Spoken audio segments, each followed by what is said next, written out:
Finance Minister Nirmala Sitharaman has detailed how the ED has successfully restored properties worth over 22,280 crores from defaulters and financial fraudsters. Naming Mallya, Nirav, Choksi and others, the Finance Minister has detailed how much money till now has been recovered. Let's get in a word from Hina, also joining in right now. So all that amount of money that has been returned to the banks from the assets, what more can you tell us on what the Union Finance Minister has to say?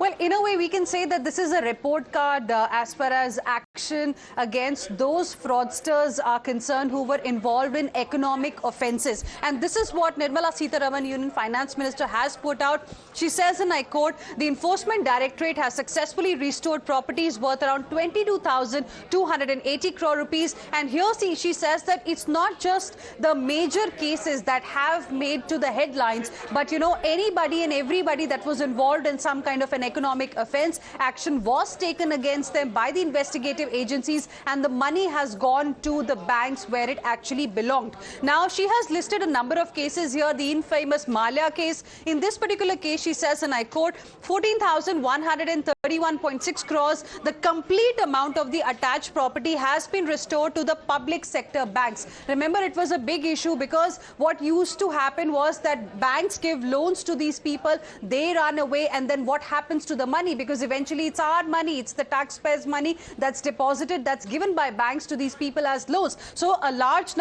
amount has come back in the Vijay Mallya case. In the Nirav Modi case, she has said 1,052.58 crores has been restored to the public and private sector banks, the lenders in this case. And then remember the famous NSCL scam as well. In that case, 17.47 crores have been obtained by the enforcement agencies, and they have been given to the banks as well. Like this, she has listed a number of other cases too. The SRS Group, the famous Rose Valley Group, 19.40 crores in that case. Surya Pharma Limited case, 185.13 crore rupees. And then the Mehul Choksi and others case. Now, this is also a very, very important issue. 2,565.90 crore rupees is what that has been returned. Bhushan Power and Steel case, remember the Supreme Court had ordered the restitution of assets worth 4,000 crores to JSW via its December order. So there she has put out this soundbite as well, saying it's important to recognize that we have not left anybody in the economic offences. All right, Hina, thank you very much. That's the Union Finance Minister Nirmala Sitharaman saying that the ED has relentlessly pursued against all of the offenders, or even those who have fled the country. With that, we head into a short break.